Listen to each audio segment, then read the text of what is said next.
right, what's up, Lemon Heads, and welcome back to another episode of From the Yellow Chair. I'm Rachel Perez. I'm a graphic designer here at Lemon Seed, and I'm also behind all things From the Yellow Chair.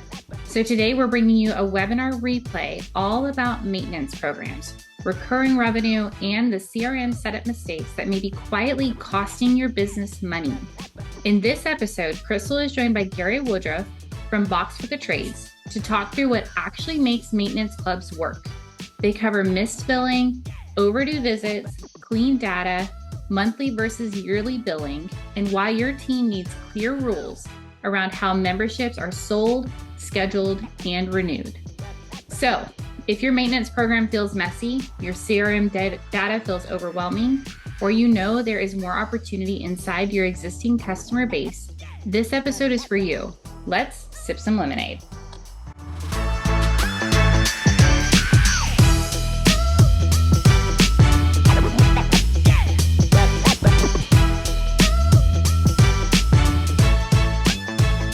Hello. Welcome into the party room today for a Tuesday. Thanks for joining us. Hi, Ernest. Welcome to the party. Guys, today we are getting down in the weeds about maintenance programs. And you know, in May, we have been passionate about maintenance mania here because we at Lemon Seed have seen contractors really grow their business by implementing, executing, and following up with maintenance programs. So I want you guys to know Crystal Williams with Lemon Seed Marketing. So I am here. Lemon Seed is basically a fractional CMO and branding company. We come alongside contractors and help them bridge the gap between what the heck should I be doing for marketing and how and with who and my brand needs work and all those good things. Joining me today is Gary Woodruff from Boxed for the Trades. He and I are going to be killing it today. So Gary, tell everybody a little bit about yourself. So I started my career in our family HVAC business in Springfield, Massachusetts. We'll go with 1999 when I started doing commercial ductwork installation during college breaks. And then I went to work for somebody else for a little bit because I didn't want to just go work for the family business. I sold boat stuff. It was fun. And then I got recruited back into the family business because I was going to make a lot of money because Dad signed up for Airtime 500 and he was going to blow the roof off with this thing. Well, turns out he didn't have those pieces in place. So struggled for a few years and then said, either I'm leaving or you got to make me a manager so that we can actually do the stuff that you told me you were doing when you brought me in here. So we spent the next number of years growing with a pretty steady pace with a pretty reasonable marketing budget until we got to the point of beating our heads against the wall because we didn't have a good organizational chart and sold the business to private equity at about $10 million worth of revenue. Absolutely. I love it. I love it. And you also work with your sister. So, you know, I relate to that. Yep. Brother and sister. So you and Jessica have Box for the Trades? Yes. Right. So you guys, what is it that Box for the Trades does specifically? Yeah, so we are a company that helps with all manners of service Titan, but we were founded specifically on good financials. One of our other partners is an accountant, and a big challenge in Service Titan, which actually ties over to our memberships very well, is getting the accounting data from Service Titan correctly to QuickBooks and making sure we know what to do with it there. And Service Titan has a really fantastic integration called the touchless accounting integration, but it does need to make sure that it's implemented and operated right so it can actually be touchless. So that was what we were founded on, but we help with all manners of Service Titan, do a lot of price books, coaching, process and procedure implementation. If it comes to Service Titan, you guys can figure it out. Yes. I love it. Okay. So I want you guys to picture this. My husband's name is Ray. He and I were sitting in a hotel bar area in, I guess, Virginia, maybe Washington, D.C., at a Service Titan event. And we're sitting in there and we're just talking. And Gary is just spouting off all these things. Well, they should do this. They should do that. And I'm like, I think contractors have a really hard time just wrapping their head around how do I Should I do reoccurring revenue? If I do, like if I charge monthly for my maintenance plans, how does it actually impact my cash flow? Like, what does all this look like? Do I have it set up correctly? What if I miss somebody? And then what if I have people that pay yearly and monthly? I mean, it really overwhelms contractors sometimes just how to wrap their brain around it. So why do you think, Gary, from your perspective, that most maintenance clubs are set up incorrectly? Or like, what is the biggest issue inside of our CRM? Because not just Service Titan, even though we all love Service Titan, both you and I both. But inside of their CRM, why do we think most of them are failing in their implementation there? Yep. So there are two real places that I see some failures. And place number one is not understanding all of the parts and pieces that go into the membership to have it set up correctly in a structure that's going to work and make the financials flow correctly. And then the second challenge that I see is not understanding the proper way to manage those recurring service events to ensure that we don't end up with, especially if we have deferred revenue, a bunch of uncompleted events where customers never called us. So it's really important that we both have it set up right and understand how we are going to make the nuts and bolts of it work as we go through to ensure they get billed correctly, to ensure they get the work gets done correctly. I see a number of clients that have set up monthly billing, but then they didn't actually set Service Titan up to bill that monthly. And so they'll be 6 months into their membership and figure out, we haven't charged anybody for 6 months. Yes, it's so unfortunate. And I say that because I know it's frustrating to contractors. So before we go much deeper, we have the Lemon Seed team behind the scenes, Madison, Darian, and Lupita. So make sure you guys are commenting there. Tell us where you're from. Welcome, Maribel and Shannon and Ernest again. Thank you guys for being here with us. Comment and let us know where you're working from. If you're on Service Titan, the name of your maintenance club. I'd love to know any of it. We would love to know any of it. But Gary, I picked up on something that you said, and you said an understanding twice. You said an understanding of, and you said an understanding of. So, I was like, all the parts and pieces and managing the proper events. I cannot tell people enough. This is a mindset that you are going to make Service Titan work.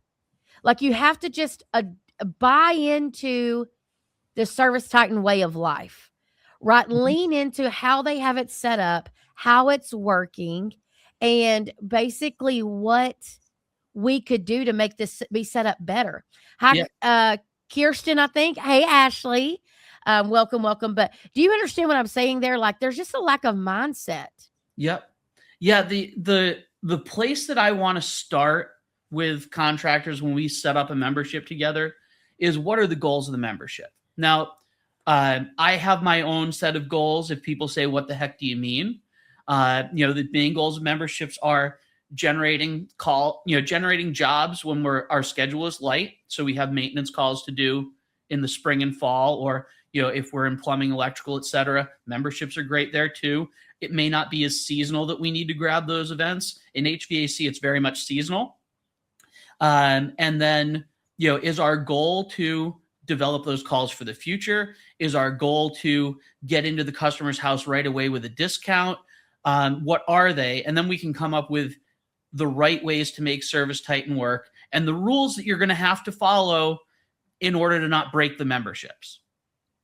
Yes. So a lot of times, you mentioned this too, a lot of times we see contractors that are like, well, so here's what Lemon Seed does, right? We want to be able to run a email campaign to any of your members or any of your non-members about why they should become a member, right? This is all a part of customer cultivation.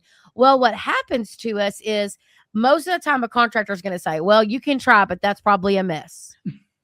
And I'm like, what in the heck? Like, that cannot be a mess. That should be a huge part of our puzzle here of either reoccurring revenue or opportunities to get back into the homes. And so, rules to follow, I will kind of expound on that as well, because I love what you said. Like, you're basically creating rules. And Ernest said that he's on House Call Pro, but this is the same thing, right, Gary? Like, there are rules that you need to set yourself up with from the get-go, and then make sure everyone on your team understands your rules for setup and follow up right inside for those memberships? Yep.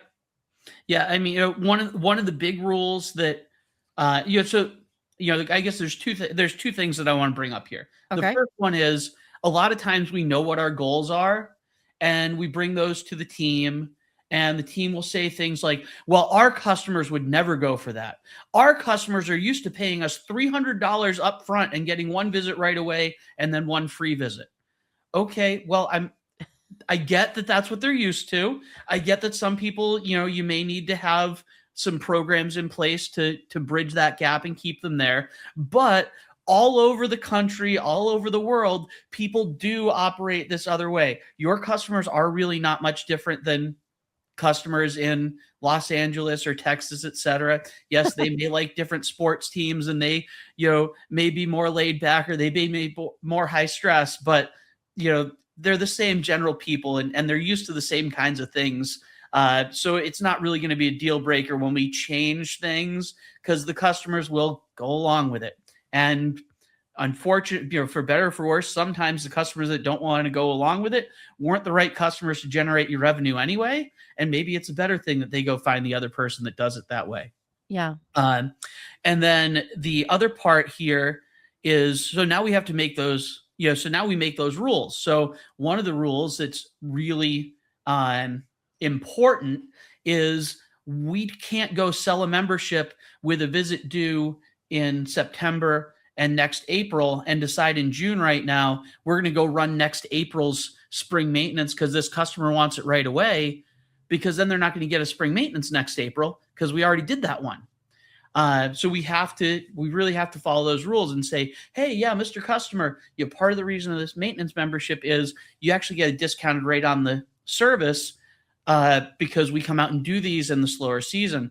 It's June right now, it's 90 degrees outside, so we do have to charge full price for our maintenances. But if you go and sign up for our membership, we'll actually give you the member rate for this maintenance, and then you'll have your future maintenance covered.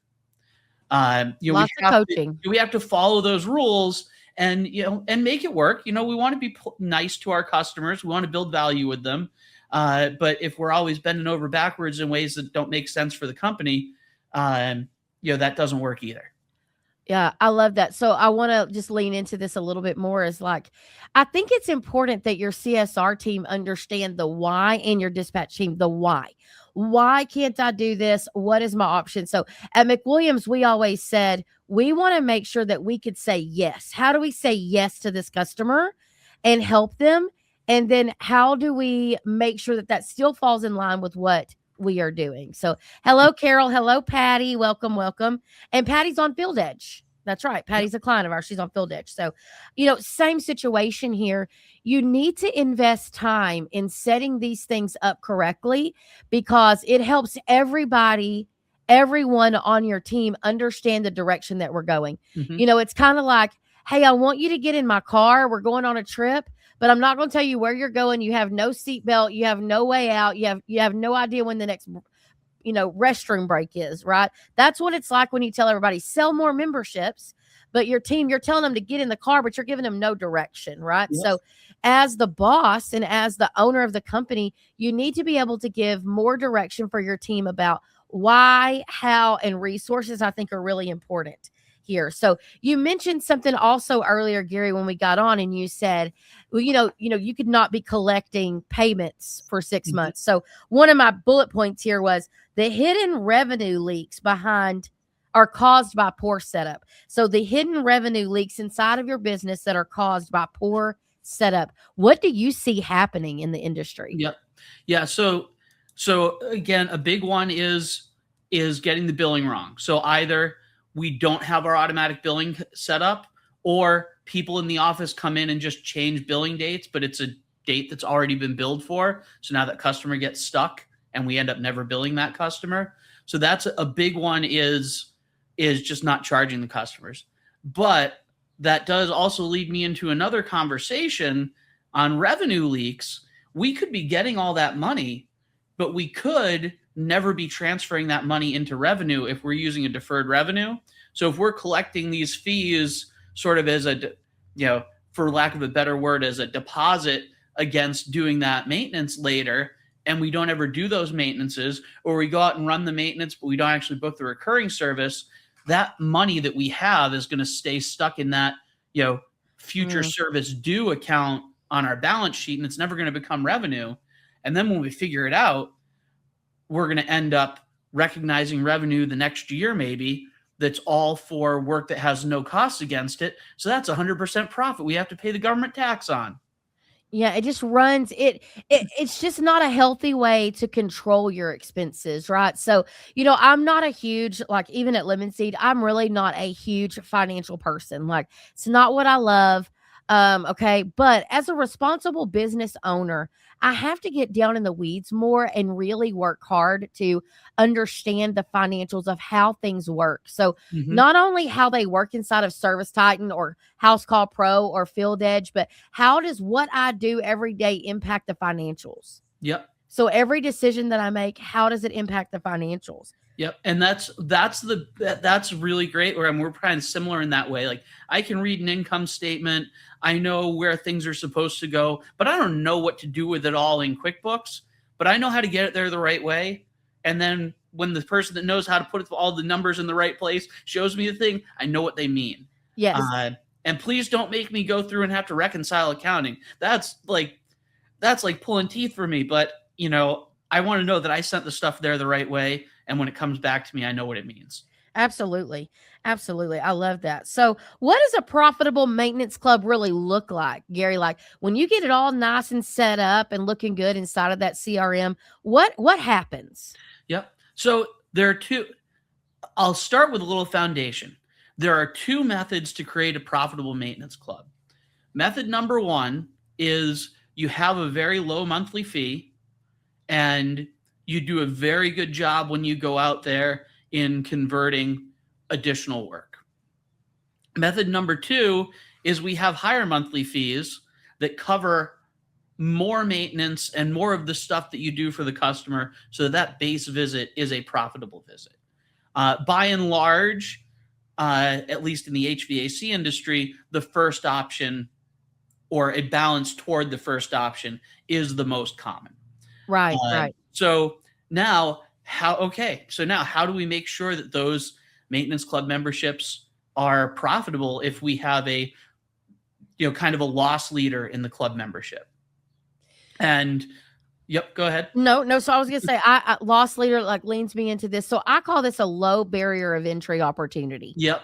So, I need to get you, this is going to sound a little cryptic to some of you, but welcome to being competitive. I just want to get you in my little web so that I can keep marketing to you. I can stay in your home, because you are going to have a problem and I can be the solution, but I don't want to have to earn you every single time. I really want to have already earned you right now and kind of, again, have you in my web. So you're on my maintenance program. You're hearing from me monthly in general newsletters and special promos. I'm out at your home twice a year, or I'm started the visual home, remote home inspections if you're using smart AC and stuff like that. Whatever I'm doing, it's because I am your HVAC or plumbing company. Yep. And so I love this low barrier of entry offer where we do basic things and you ramp up the perks as far as top of the line. So move to the front of the line during the busy months. I give a discount on repairs. I give money towards the replacement of a new system.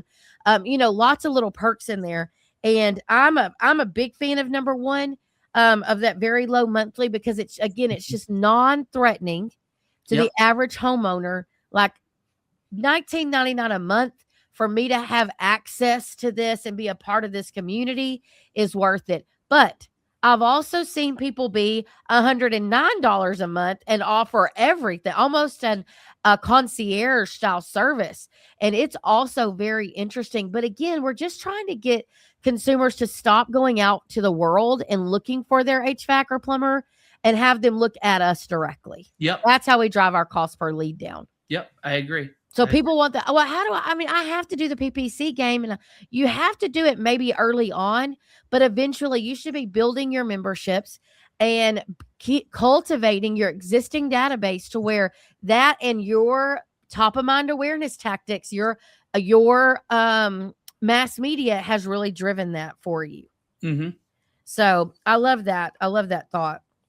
Yep. And then one of the other profitability leaks that I see some companies have before we get involved together is they feel that, well, since a customer has a membership and they have this recurring service event, that somehow they're entitled to that recurring service event for the next 5 years if they decide to call back.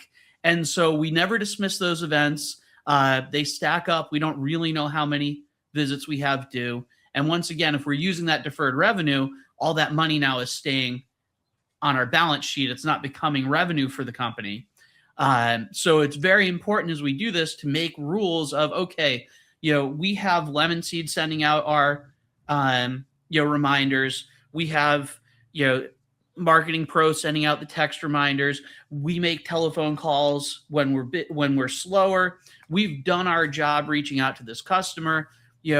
It's time, they were due for a fall checkup. It's now time for a spring checkup, or their due date was 6 months ago. If it's something that is more, tied directly to a number of months, okay, it's time to go ahead and dismiss that event. And then everybody says, well, what if they call up after you dismiss it and say they want it? Say, great. We're going to book the next visit now and say, yeah, and I'll make sure the technician takes care of that, other thing from the fall, while he's out there. If they've canceled the membership, if the membership's expired and they didn't get their last visit and they call up and they're a good member and you're like, well, listen, if you sign up again for the membership, we'll come out and do that last one for free. Great. Just go run the call as a free call to make the customer happy. We don't need to keep these things open in perpetuity to confuse things and make it, unable to manage those visits we have due. Absolutely. Absolutely. So, and this is also about control. So I know once McWilliams got up to several thousand members, we have actually implemented a coordinator position. And that coordinator position was basically, what they was basically like a goalie. Right. So they kept anything crazy from happening, like people falling off, people and they kept everybody engaged, because the last thing that we want to do is have to physically call people to schedule. We need them to schedule through some more automated technique. The most expensive thing we can do is have a CSR sit in an outbound call. For a free, in really in the big realm of things, a free maintenance tune-up. So we wanted to try all these other things. So their job was to keep all of that rolling and manage, people falling off, people trying to transfer, people selling their home, all of those good things. We're really a big piece of that. That's a really good point about the coordinator. The coordinator should also be going into your system and attaching the equipment to the memberships, because then, at least in Service Titan, in that follow-up screen, there is a column for equipment age. And so when we do get to we need our CSRs to call because our schedule is empty, we can prioritize those older systems. That's right. Listen, y'all, there's power in the data. There's power in making sure that things are set up correctly. So hear me on this. And that was, Gary, such a good call out. So listen to this. What we're saying to you is, eventually when your CSRs have to dial out, let's say you got 100 people that have not scheduled. If you will go in and keep up with the content, make your CSR team or coordinator or whomever you have responsible for this actually putting in age of equipment. Now you can go prioritize and say, of all these 100 people, these 30 have equipment over the age of 10 or 12 or whatever. And then it helps you prioritize, because I do not know about you, but I will fall over myself to get to a home with a system over 12 years old. Can we all agree?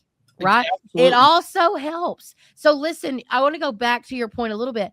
Your maintenance club member customer with an of-age equipment calls you during July and says, can y'all come out and go ahead and do my spring tune-up? Something's wrong. You know what? I'm probably going to figure it out. You want to know why? Something's wrong. His equipment needs to be replaced. So now you know what you have: data-driven decisions. And if your CSRs understand, if you're coaching them to understand why we do what we do, what does of-age equipment mean? What is the importance of healthy data entry and garbage in, garbage out theory, right? Once they understand that, these are little profit buttons for you. Yeah, I mean, that's a really good point. Technicians all the time, why am I going out to do a maintenance when it's hot out? customer has something wrong. Well, we should be charging the service fee, and I should just do a trouble call while I'm out here. And it's like, I get it, but this customer has a 12-year-old system. It's a good opportunity. We should be going out there. We should make it easy for the customer to say yes to it. And if you don't do the maintenance now, how much longer does it take you to do a maintenance versus doing a trouble call? 20 or 30 minutes maybe, because you got to go through all the stuff anyway. Now you're going to go back to that house to drive back out there to spend an hour to an hour and a half doing the maintenance visit for no revenue because we already fixed the thing that was wrong. Like, does that really sound good to you? And you're still going to be complaining about going home late then because we got to do this maintenance now on the system you just fixed. Odds are, God love you, technicians, you're still complaining. It doesn't even matter. Oh, yeah. Why are you sending me on this call? Listen, this goes back to everything that Crystal Williams preaches every day of my life. This is strategic revenue growth. This is strategic. You don't just wake up every day and everybody on your team understand this level of strategy behind these maintenance programs, right? This has to be a strategy, but most importantly, your CRM has to be set up correctly. So if you're not on ServiceTitan, you need to go in and look and see, how can I get as much data extracted as possible to make some of these decisions, right? So how do you think some of the best ways might be to prevent missed renewals and lost reoccurring revenue? Mm-hmm.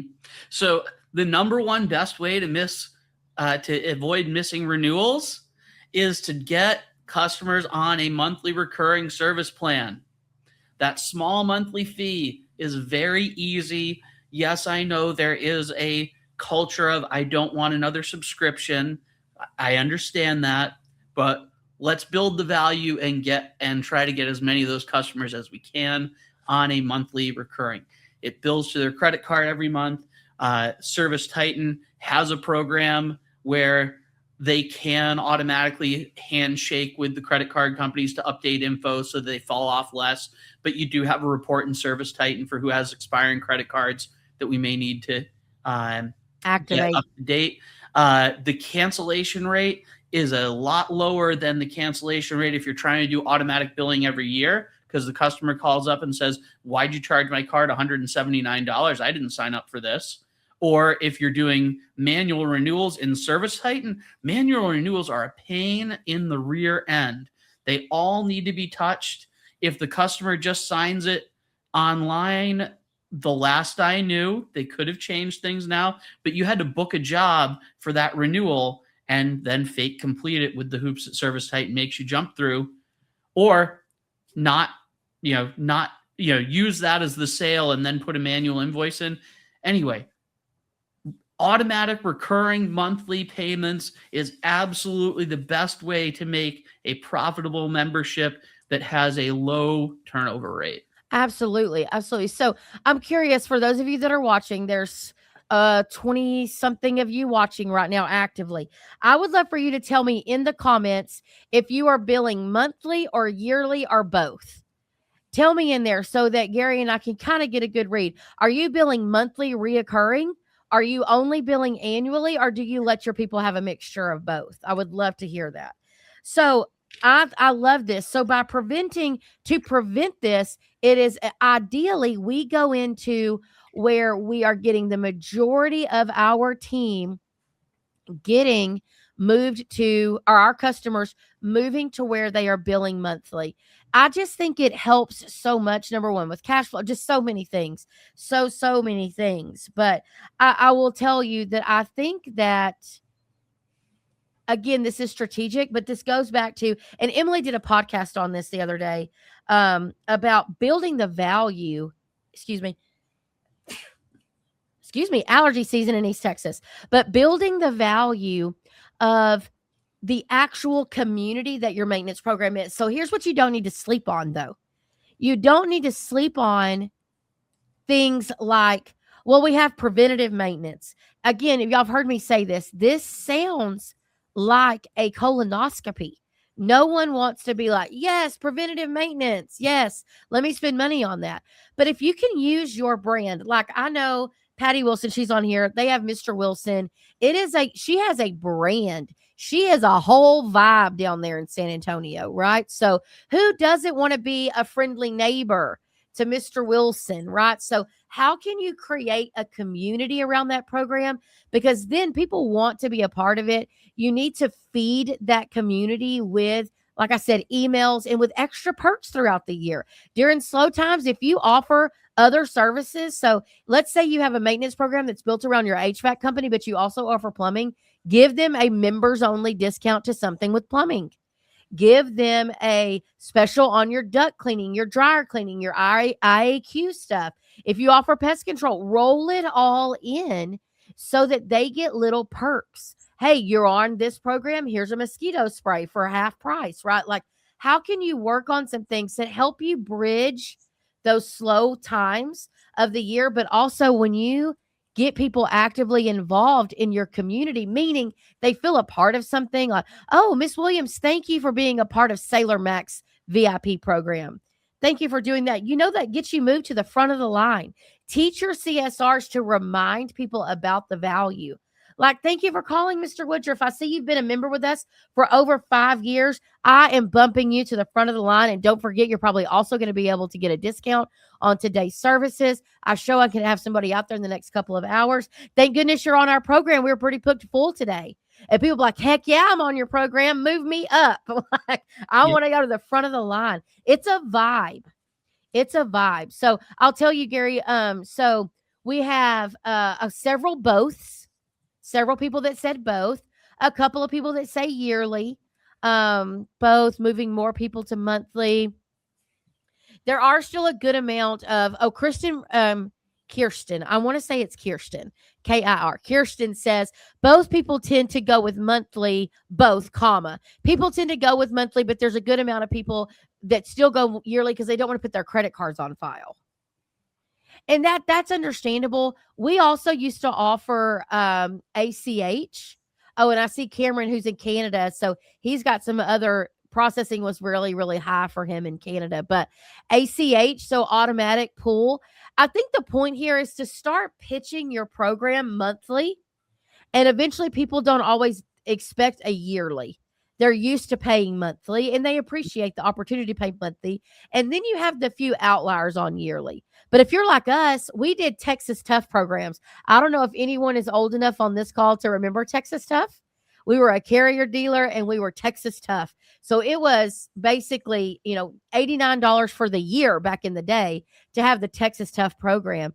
And so we had to literally make a shift, a mindset shift with our community base to get us over to monthly. So guys, I want to know if you're struggling with how to set this up. I want to know towards the end, I'll save some time to ask Gary some specific questions.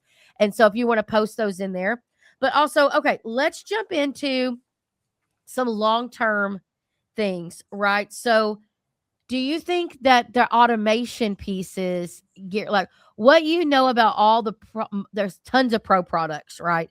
Tons of pro products, tons of things. What do you know about what should I really invest in maybe within a CRM to help with the automation? Are there tools or things, any best practices there based off your recommendation? Yeah. So one thing that I will say, we were very early Marketing Pro adopters. We were on Marketing Pro reputation during the alpha and beta. If anyone knows my sister, you know that she is gung-ho on every pro product that exists.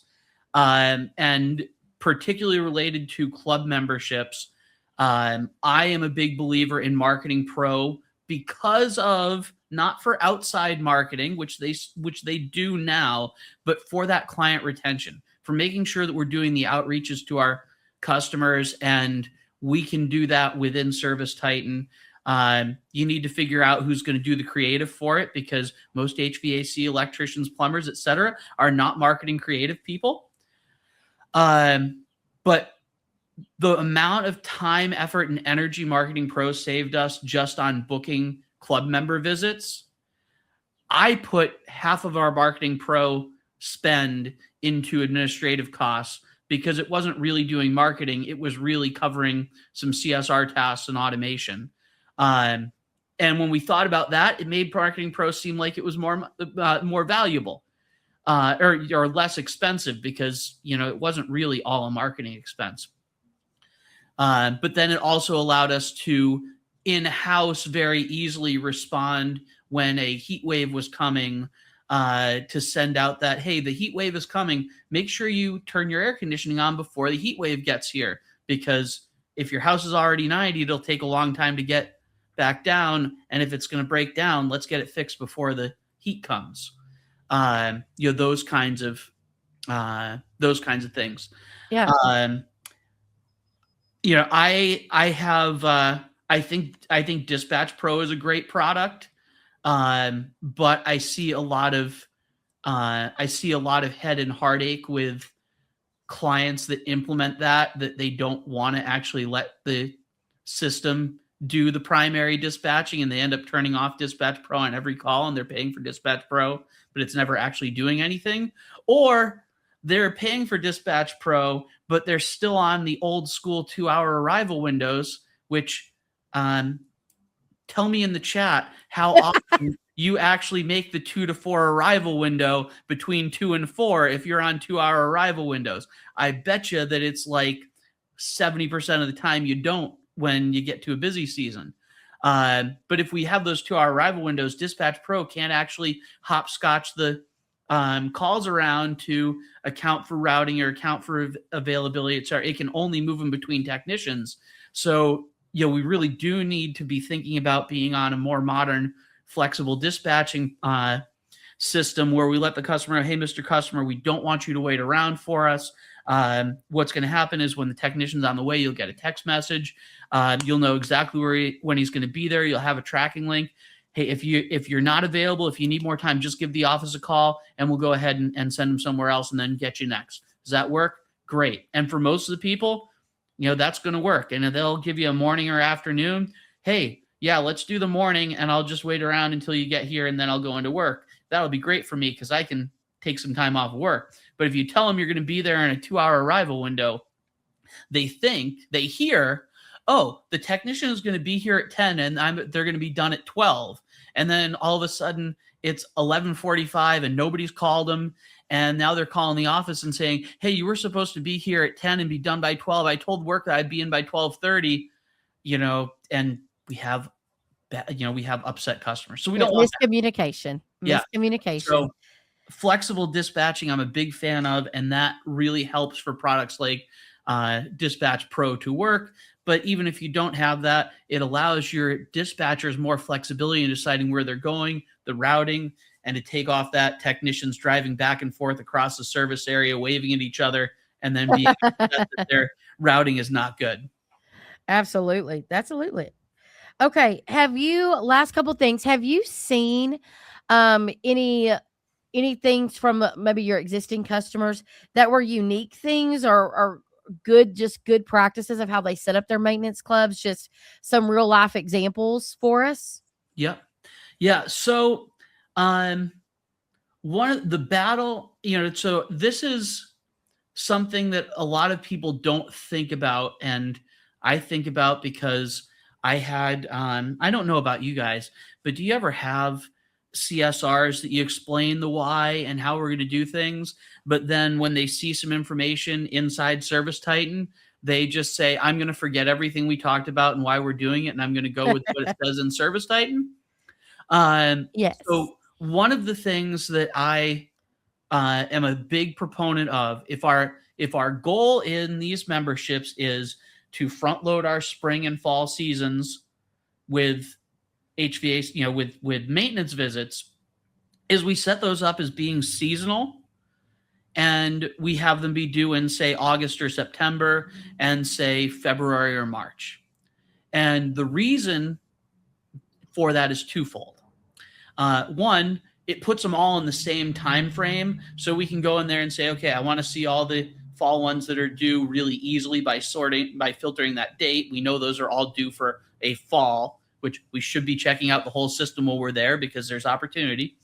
And then I can prioritize for equipment age, zip code, zone, et cetera, trying to get the routings down, et cetera, so we can keep profitable, keep being more profitable on these. The other reason is if I say, okay, just everybody's due every 6 months, I end up with service visits that are due in June and July.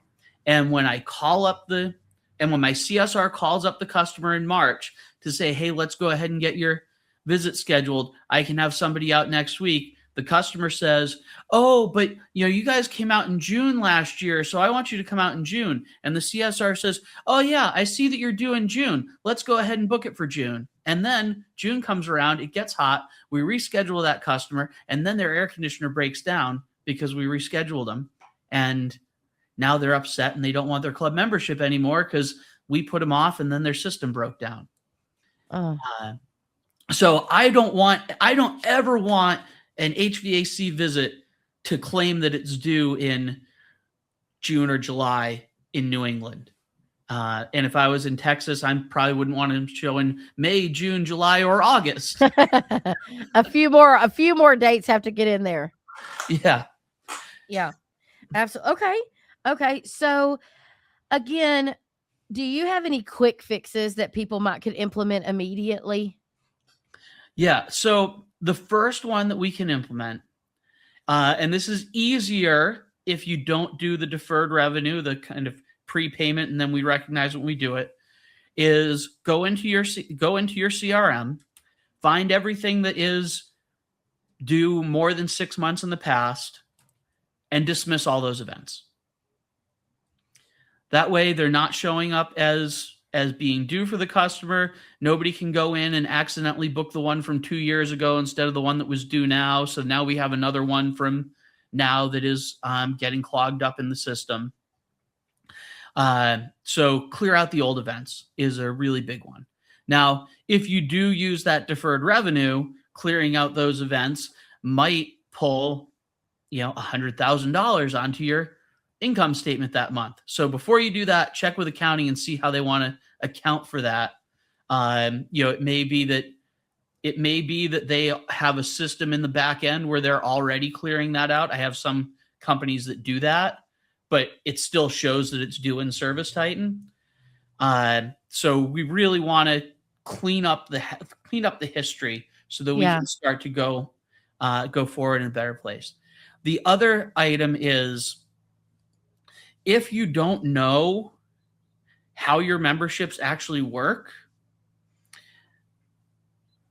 you could book a discovery call with me. It might be a few weeks out because the schedule is pretty full right now, but I'd certainly be happy to go over what we do at Box for the Trades. And as part of that call on the demo, look at your membership setup and see if there's any challenges.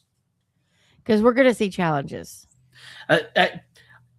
Frankly, memberships is the one thing that I never recommend a client set up for themselves and they just have me do it. There are plenty of other things where, sure, if you want to spend all those hours doing it instead of letting me do it efficiently, I can teach you how to do this. But memberships, the sarcasm is real. That I say, nope, you're going to let me do this for you. I'm going to show you how it works. And then you're just not going to touch anything because it will work if you make it work. Don't touch it. Yes. Okay. The last thing, I know this is not specifically to do with memberships, but over the past couple of months, several of my clients will say, and this is an off the cuff question, you may not have an answer, but they'll tell me, man, my QuickBooks isn't matching my Service Titan. Do you see that a lot? Yes. And what is most of the time, like some key things that could be? Yep. So with regard to membership specifically, it's usually a setup issue where we are recognizing that revenue up front. But then also we might have our membership set up to pretend like it is showing revenue. So it's kind of double the revenue. The more common is we set up our memberships with deferred revenue, but we haven't followed through with the correct ways to have Service Titan reconcile that. And so we'll be going through and doing work, but not actually taking that money back out of our customer future service bank account that we have in our QuickBooks and making it revenue. So those are two of the really really big challenges we see going from ServiceTitan to QuickBooks. The other ones are ServiceTitan for a very long time was committed to, well, everybody can just switch to QuickBooks Desktop and we'll kind of ignore QuickBooks Online. And the reality now is, no, everyone can't just switch to QuickBooks Desktop because that's not really even an option from Intuit. So ServiceTitan has realized some of the challenges we have going from ServiceTitan to QuickBooks Online, and they have the new touchless journal entry set up. Once we get QuickBooks and ServiceTitan to match up, if we move to touchless, whatever happened in ServiceTitan will also always be what happened in QuickBooks, because it becomes a two-way street where I do my invoice in QuickBooks or in ServiceTitan. I send over just the financial data from that to QuickBooks. ServiceTitan keeps my customer level data.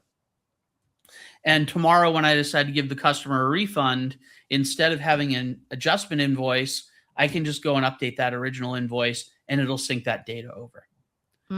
The other item that we find a lot with the old school batch post export process is people will have invoices that need more information from a manager or something. And we're only managing that by putting into a batch that says, do not export.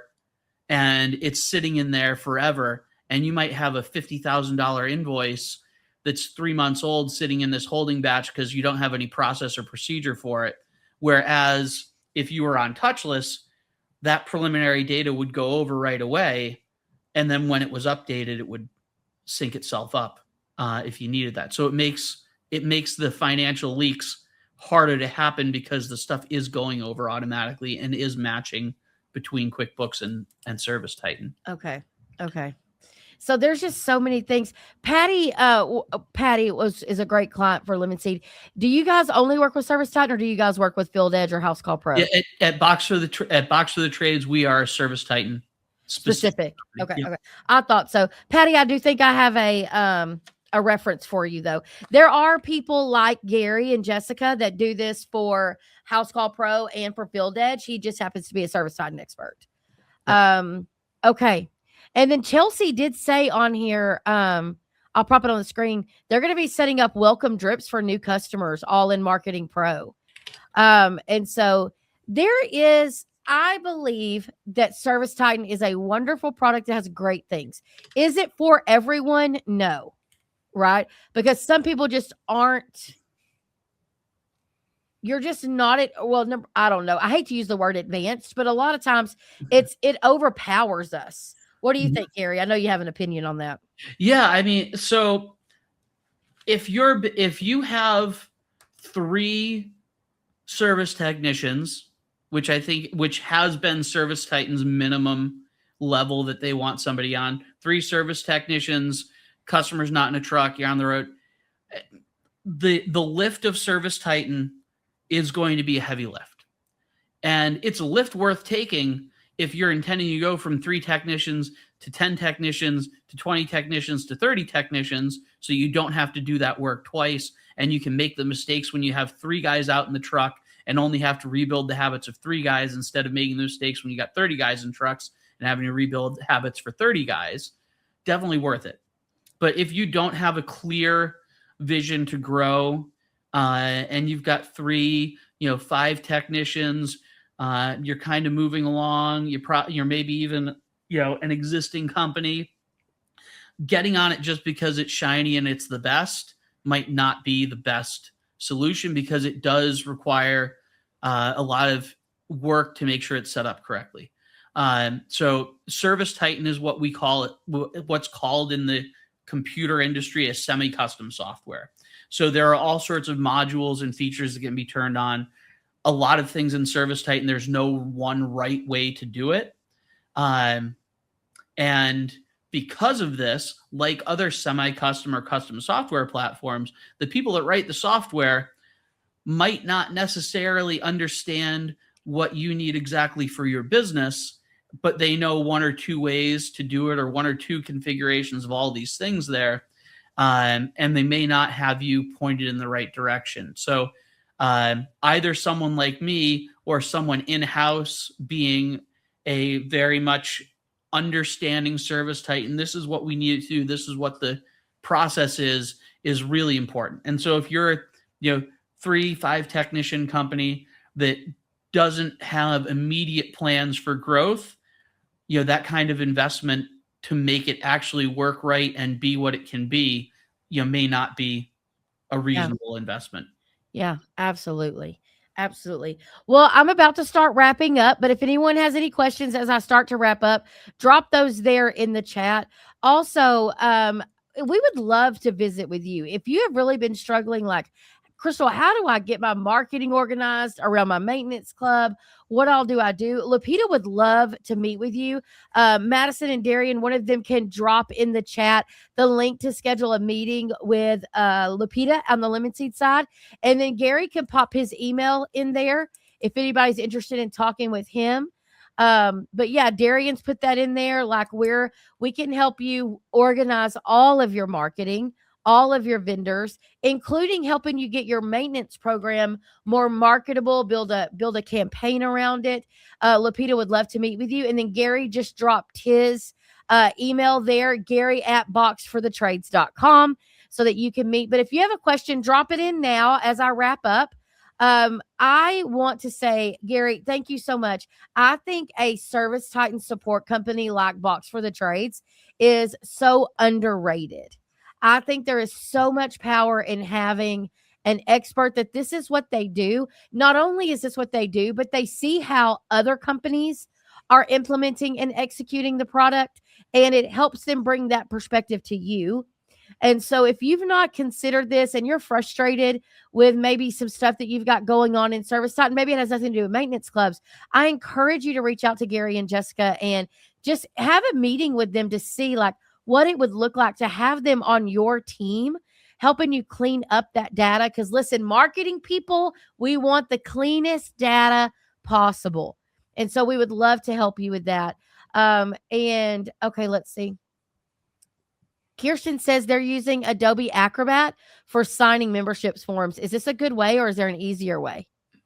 Yeah, so that's a really good question. In the field, Service Titan Mobile does allow technicians on a Service Titan native form to request a signature. Unfortunately, that doesn't work from the office side collecting a signature. So, if we're talking about from the office side, hey, I've talked to the customer on the phone and I want to get the customer's autograph on a club membership enrollment form so that I can prove that they signed up for the club membership. You could send an estimate that has all that information on it. Again, we may have to book that estimate into a job to do it. So I'm not opposed to for those office sales having a DocuSign or an Acrobat form with a signature that the customer can sign. And then we go, and when we get that form back, we go and hit the sell membership button on the customer profile and sell them into a membership. Yeah, she did say specifically the office side, which you called it. You knew where the issues were there. So again, Service Titan is not perfect, but there's normally at least a process to work around. And then Cameron said he's in the middle of this right now with his maintenance club members. Cameron, I'm assuming, are you talking about getting them to sign correctly and sign up, or the structure inside of Service Titan? But great questions. Great questions. I'm just gonna pop in with a one more thing, Steve Jobs thing here real quick. So if your customer calls up and we're able to sell them that membership over the phone, so they call up and they say, hey, I want that membership. Yup, $17.95 a month, blah, blah, blah. Hit the sell membership button, get the payment method, get it all set up, and send them out the invoice and have your terms and conditions in that invoice number, and go ahead and get them signed up. I did not sign anything for Microsoft Office 365. I did not sign anything for our Google Apps account for our business. I did not. There's so many subscriptions that I have, and I have never signed a sign-up form for any of them. So we need to have a signature on a form for signing up to a membership is, a relic at this point, is something of a relic that dates back to, Jim Abrams in 1985 when he was, selling memberships on the streets of St. Louis, Missouri. And I'm not sure that we really need an enrollment form if we get good at getting them to sign up over the phone, or, being able to send out, a link to have them fill out a form on the website to say, hey, I want to enroll in the club membership. So yeah. Good feedback there. Well, guys, we are coming to the end of our webinar today. I want to thank everybody for joining us. Gary, thank you for taking time to meet with us. We appreciate it. I hope you have a good rest of your week. And guys, I just want to encourage you, you eat an elephant and a cookie the same way, which is one bite at a time. So if you're looking at a CRM that you're pretty frustrated with, just fix one thing at a time and it'll compound and it'll grow with itself. So I encourage you. Gary, thank you again for joining us. Guys, we'll be sending out the replay of this pretty soon. It'll probably be a podcast episode as well. So again, guys, thanks for joining. Please go follow us on all of our social media channels, and we'll see you next time. Bye.